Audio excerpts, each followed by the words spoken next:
Here is how to make a full music track, even if you've never made a single song before. You can make your first song today, you can make it for free. It's very easy, everybody can do it, and it's a lot of fun. I'll walk you through absolutely every step of the process, which software to use, the basics of music theory, how to set up and structure your song, and how to finish it off. In case you want to skip anything, all of the timestamps are in the description. First thing we should talk about is the software, because music software is weird. It cannot make any sounds by itself.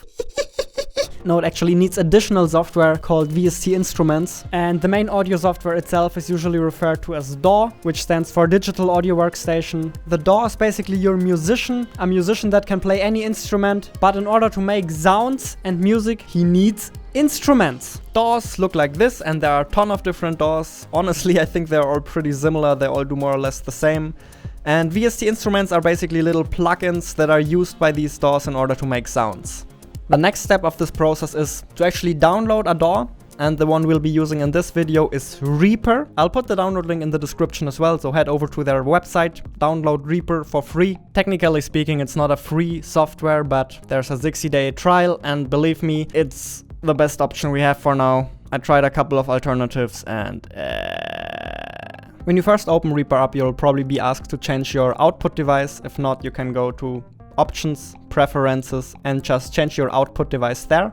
Now here's where the fun part begins, because now we can right click in that area over here on the left and click on Insert Virtual Instrument on New Track. Here we can see all of our installed VST instruments and plugins. Even if you haven't installed any yet, Reaper has a couple of included ones, so there should already be a couple of them in here. And the only thing you need to be careful about is not to select an effect, because then we won't be able to hear anything. You want to select an instrument. I'll just go with this very basic synth here. Once you click OK, what you'll see is the VST instrument with all of its settings and controls. This differs from instrument to instrument. You can definitely play around with these settings, but for now there's no point in doing that. So let's close this window and let's click on Insert New MIDI Item. Now you should have a new element in this track that you can move around, and you can open it by simply double clicking it. And I say simple, but let's be real, getting one of these DAWs under control is pretty challenging, so don't be frustrated if it doesn't work right away. You should be able to hear something when pressing these keys on the left. If not, then go recheck your output device and the VST instrument you selected. If it does work, then whoo, lucky you, you can start dragging in a couple of sounds. You can do that simply by left clicking into the piano roll and dragging your mouse to the right. Once you're done with that, you can click at the beginning of the track. That will move the pointer to the beginning of the track, and then you can hit space to play your track. When you increase the size of this by dragging it towards the right, it will automatically be looped. And now if we change one of these notes, it will be changed in every part of the loop.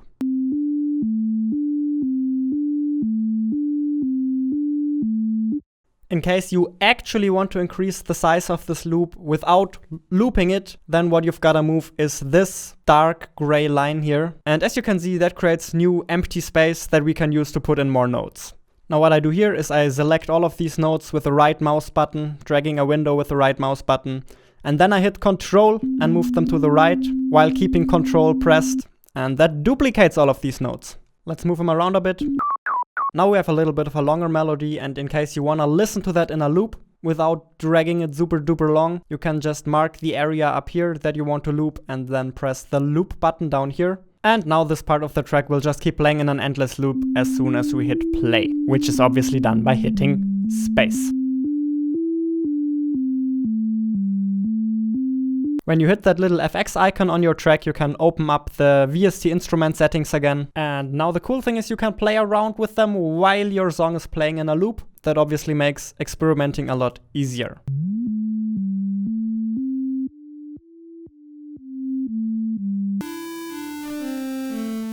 The volume of each track can be controlled in the mixer down here. Obviously there's a lot more to learn, and it requires a bit of patience to get used to all of this, but let me tell you, it's worth it, so keep going. And next up I want to look with you at instruments. So basically the little software pieces that actually make the sounds. When you type free VST instruments into Google, you'll probably find a lot of cool stuff you can use for your music. I think I have a good place to start, which is Native Instruments. They have a set of free VST plugins. Let's just see if they're any good. Spoiler, yes, I think they are actually pretty good. And if possible, I recommend installing your VST instruments into the default install location, because that's where it's easily found. If we use a different install location, you might have to link to it in Reaper. This is how the Native Instrument installer looks like. I had to create an account, but as I've said, it's probably worth it because they have pretty cool stuff for free. You just download some of their main players, and after that you can download some of their sound packs and synthesizers. Some of them are quite huge, probably because they contain a lot of sound files. And once they are installed, they should show up in this VST instrument list in Reaper. In case your VST instrument doesn't show up, you can go to Options, Preferences, and then here in VST, you can just add the install location of your VST instrument with a semicolon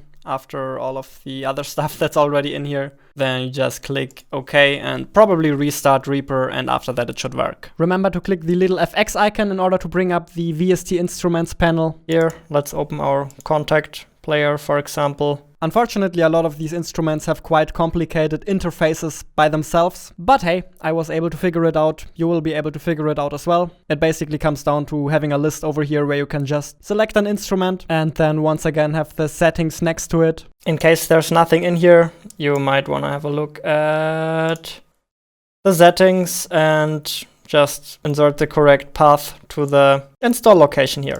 I've said it before, but I'll say it again. Music software requires a lot of troubleshooting, a lot of patience. Sometimes things do not work. Do not let that hold you back. Find a workaround, skip the step. You don't need any additional VST instruments. Okay, you can just skip this step. If it doesn't work for you, just go ahead with the next step. I just wanted to give you an example of how you can install additional VST instruments. This is how it works in theory. Now what you do with it is up to you.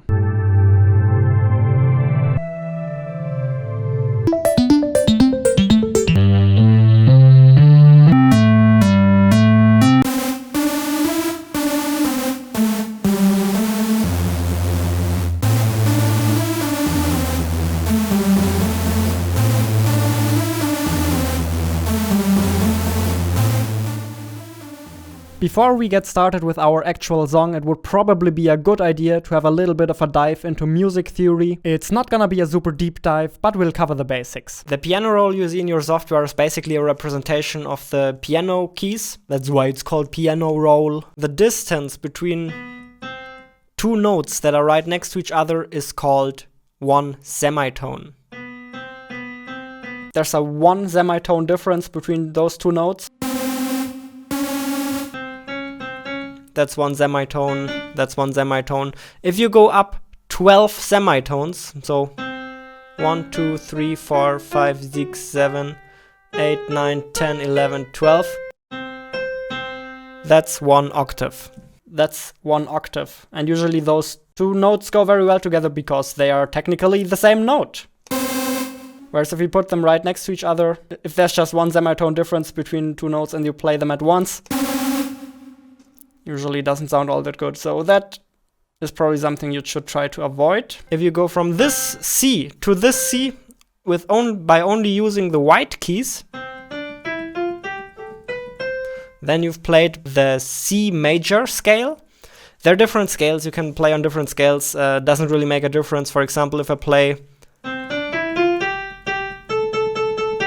I can also play that same melody two semitones further up. So you can really move melodies around in any way you want. As long as you move every part of the melody, it should really still sound the same. So once again, these are all of the notes in the C major scale. As you can see, they only use the white keys. In the piano roll right here, the white keys are a little brighter, the black keys are a little darker. If we move all of that one semitone up or down, we're in a different scale. The distance between all of these notes is still the same, so it still pretty much sounds the same. So that is possible. You can move notes up or down if you move all at once. Usually, if you want a melody to sound somewhat good and reasonable, it's a good idea to stay in one scale.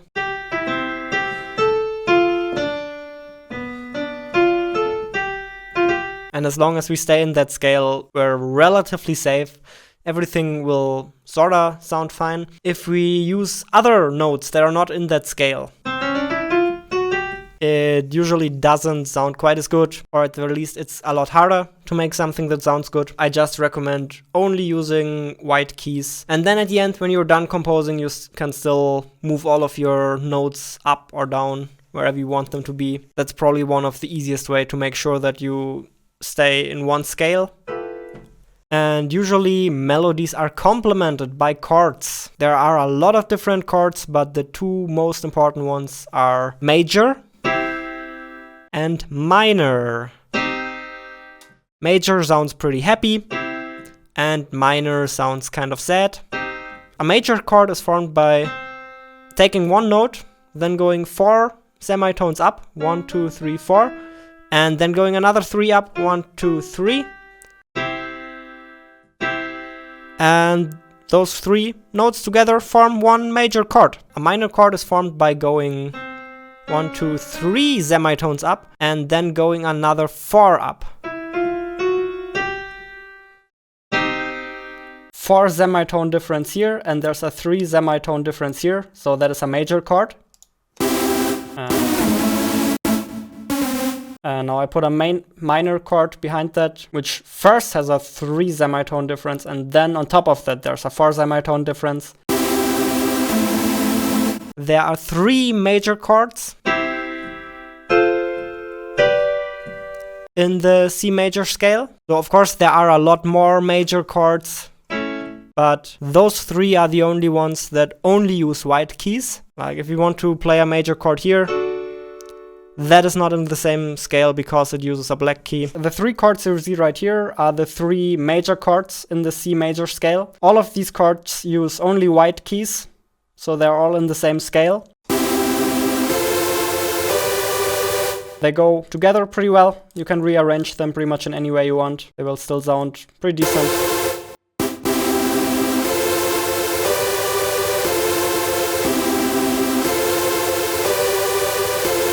And the minor chords, there are also 3 minor chords in the scale.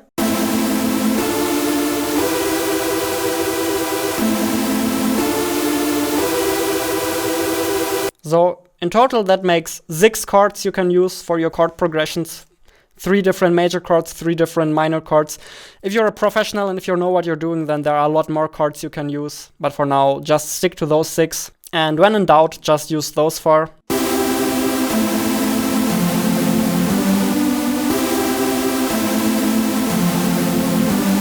And these 4 chords go so well together, you can pretty much rearrange them in any way you want.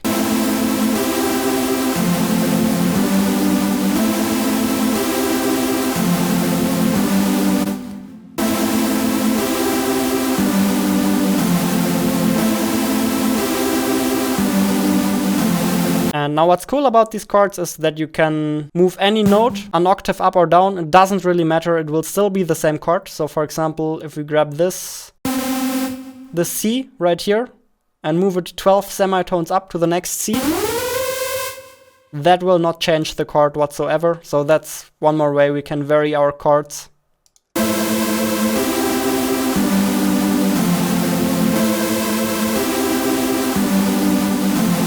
You can maybe do the same here. We'll just move that note an octave up.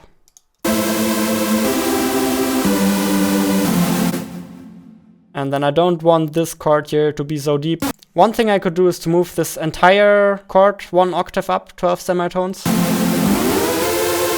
Then it would be here, but that once again looks a little too high. So what I can do is just grab those 2 notes and move them an octave up.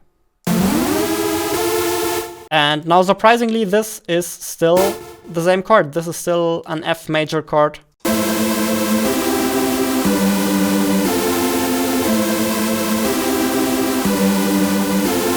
I wonder how all of that sounds when we move it a little further down.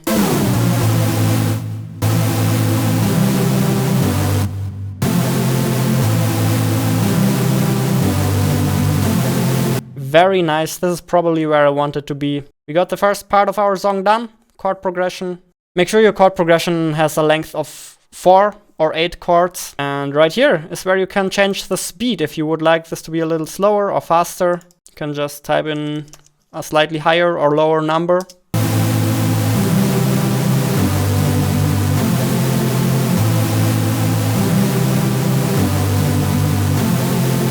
I actually like that speed better for now, so let's keep it. Don't forget to save every now and then. Now that we covered the very basics of music theory and have a chord progression to work with, let's start building a loop. Okay. Next up, I'll try to find some Zig drums. For that, I'll just click on Insert Virtual Instrument on New Track.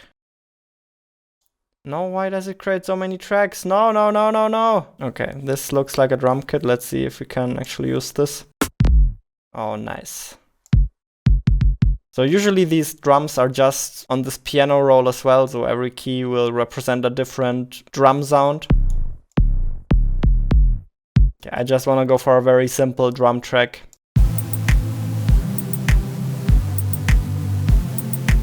And you can actually change the volume of these notes down here. That can be quite a useful feature as well, especially for your drums.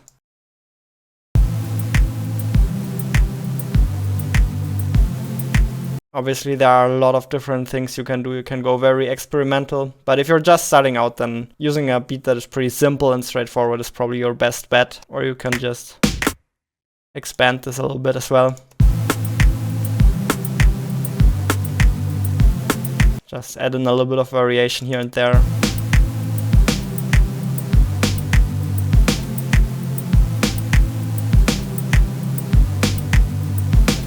And you can already see here the way I built this track is basically you start out with a very simple beat. Something like this. And then you build a little bit of decoration on top of it.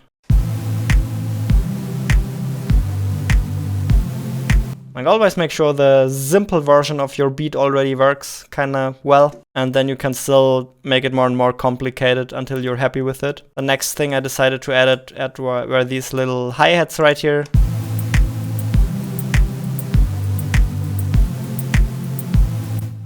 Just give it a little more flow. And now what's interesting is that oftentimes we can still kind of change this instrument while it's playing, which allows us to see if we can maybe find a little bit of a better sound for this.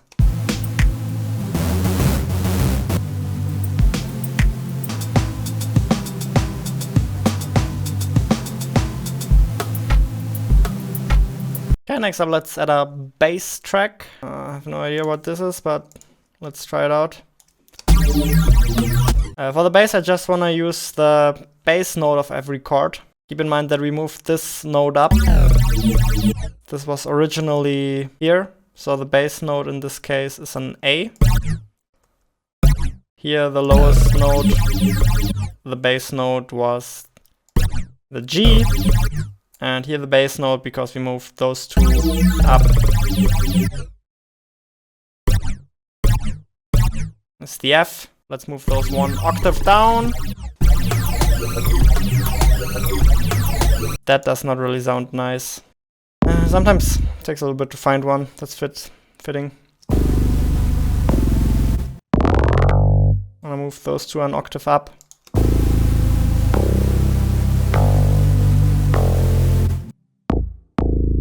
And you can also break those chord notes once you have them down.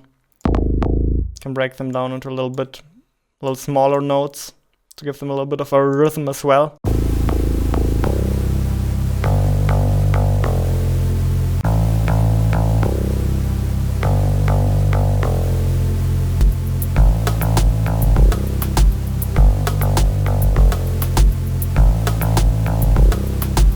And sometimes it can be cool to have some slight transition in these bass notes, but for the most part these bass notes should support the main chords and play the bass notes of the main chords.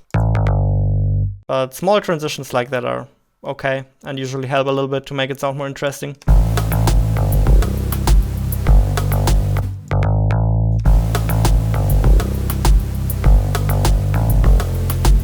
Okay, now it's time to add the main melody. So let's add a new instrument track. Now if we want to see the chords on the background, can we select both of those at the same time? Oh yeah, we can. So this is pretty useful. Now we can, if we select both of those tracks and then double click this one, you can see the chords in the background. And then obviously if we use those chord notes in our melody, that's obviously beneficial to make it sound straight.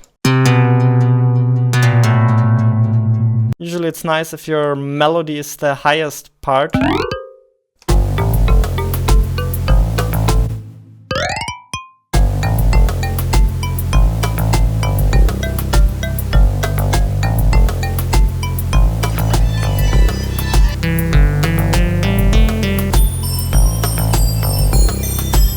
I think we can make this quite a bit more interesting by varying the length of these notes a little bit.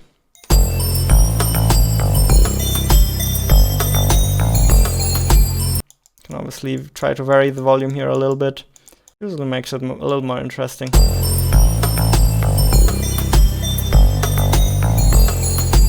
It's not a super good lead melody, so guess we need another lead melody. So for now, let's mute our other melody. As you can see here, finding a good melody is sometimes just a bit of trial and error.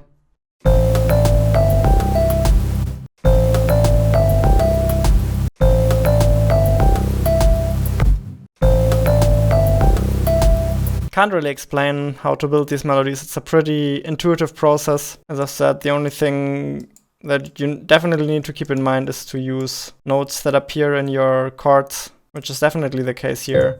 This is a note that appears in the chord, this is a note that appears in the chord, and then these transitional notes work quite well. And then I just make sure not all of the notes have the same length. And then one thing I did here is that I used the same rhythm twice.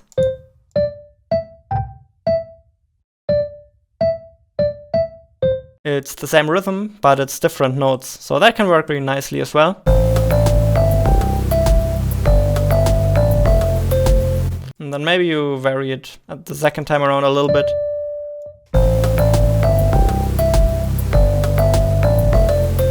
Now obviously that melody is still a little short, so let's kind of increase the size of our loop. Let's double the length of this. And now if we move this gray bar here to the side, we can make our melody a little longer. One of the easiest way to extend the length of your melody, once again, just to duplicate it and then vary it a little bit.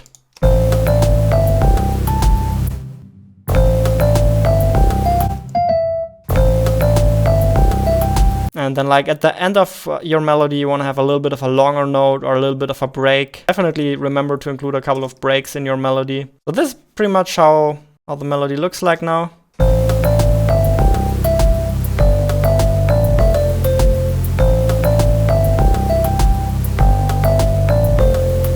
Also try to keep these notes more or less close together, don't put them too far apart. A good melody is one that you can still sing along, hum along, and if these notes are too all over the place, for example, if I put this up here, it will just not be quite as catchy.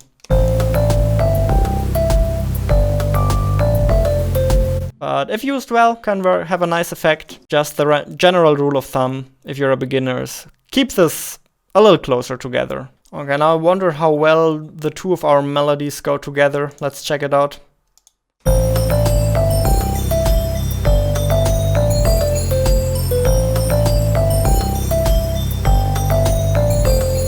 Yeah, and as I thought, the two melodies don't really go all that well together. It sounds a little too crowded, a little too noisy when both of them are playing at the same time. But that's not really a big deal, because we don't have to play them at the same time. No, we don't have to. Okay, now that we have a finished loop, it is time to start building a full song. And now the easiest way you can actually build up your song structure is just, make it start out with something that already counts kind of cool by itself, which in this case I think these chords by themselves already work quite well. Maybe next up we can add the drums.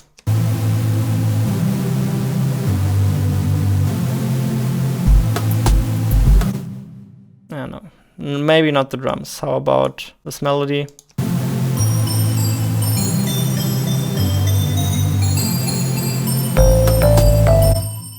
It's a very easy way to stretch your song, just starting your instruments one after another. And it also helps to raise the tension and keep your song interesting.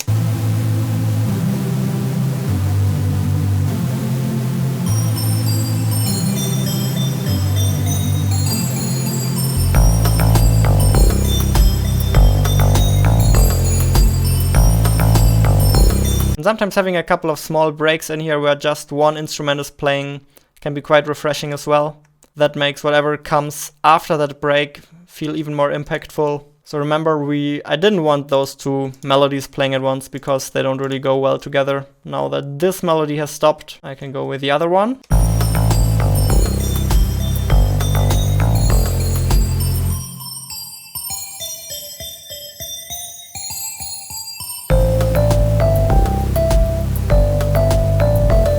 Okay, maybe that is not the part that should keep playing. Maybe we can make this sound more impactful by doubling it. So basically just duplicating it, moving it one octave up.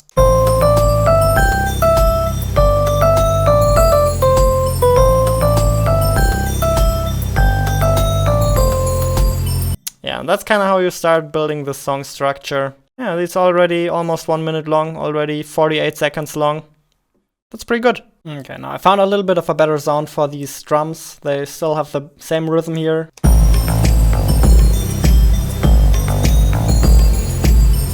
That's the beat in the first section, and then here in the second section the beat sounds a little different.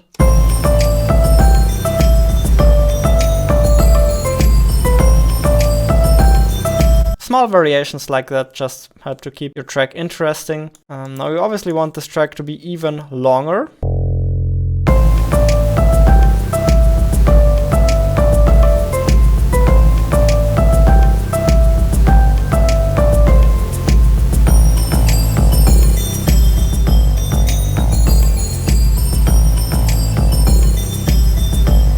And now, just by rearranging these 5 pieces, we got a pretty reasonable song structure already. The song is already 1 minute long, so I don't think we can stretch it any longer without it being boring and repetitive. So what you do now is adding a B section, which means we'll compose an entirely new melody with a slightly different chord progression.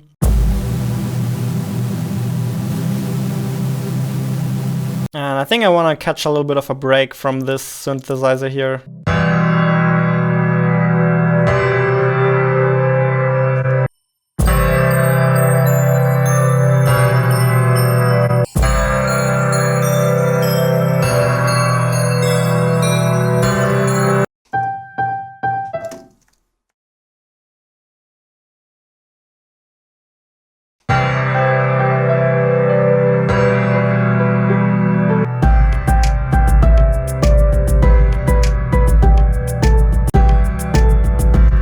And I'll keep that rhythm, but I'll keep developing the melody.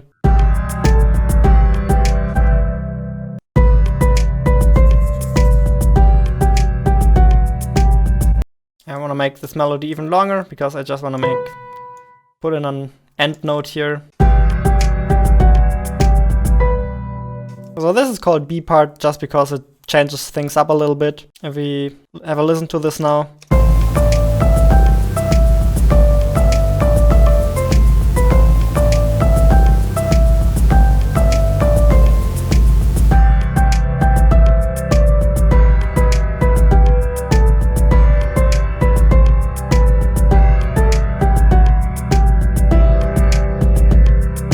You can hear that it's just a nice change of events. We gotta make sure that this transition sounds a little more reasonable, but we can do that as soon as our song structure is done.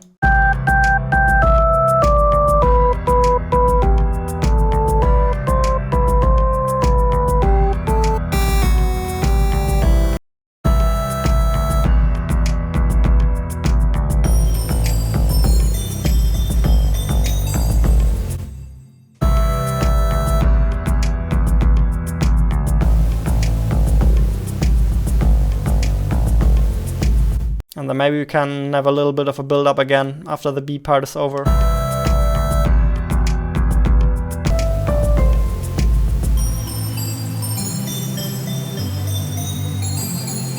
Okay, and now this is where I decide the song is over. It's 2:40, has a length of 2:40, so that's almost 3 minutes. That's a pretty good length, sounds already pretty decent. Some of the transitions still sound a little meh. So what we'll do next is rounding this song out a bit with a couple of rudimentary basic techniques. The last thing missing for our song are some transitions. For example, when these drums start right here.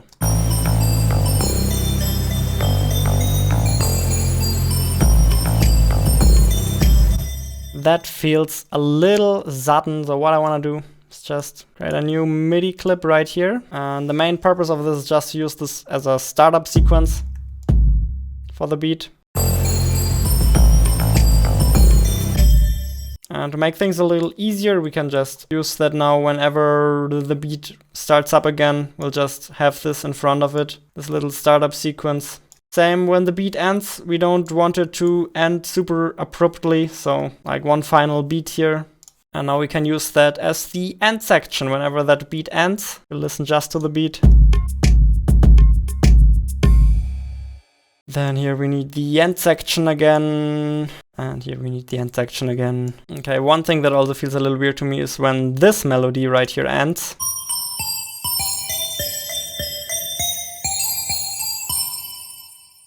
That feels unfinished, so I kind of want to have an end section for that as well.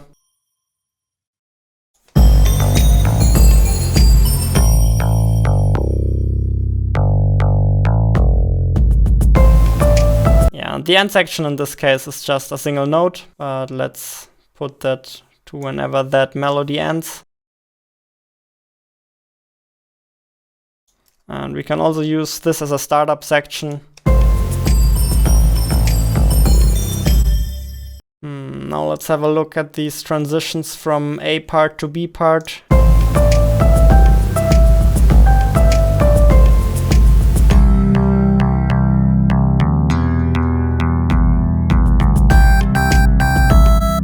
I feel like the drums before a big transition like this could have a little bit of a bigger build up. So what I'm gonna do is just copy this, the last section.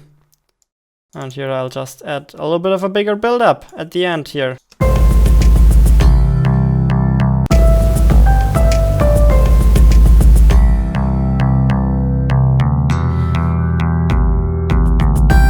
Okay, I feel like that build-up works quite well. And then here where we have another big transition, maybe we can simply use the same build-up. Although the sound of this synthesizer is still a little dry. So perhaps we can add a little bit of reverb on top of it. By adding another VST effect on top of this, we can add an effect.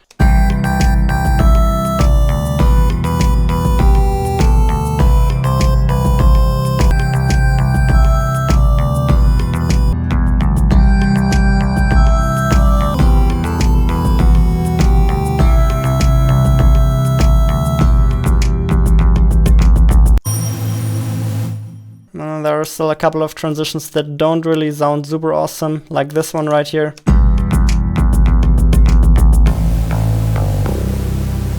That one could definitely use a bit of love. There are still a lot of tricks you can do to make the sound a lot better. Yeah, but this video is already long enough, so let's not go into that too much for now. And I think the way you export this is you just move that beginning point, this end point to the end, leave a little bit of extra space at the end, and then just hit File, Render.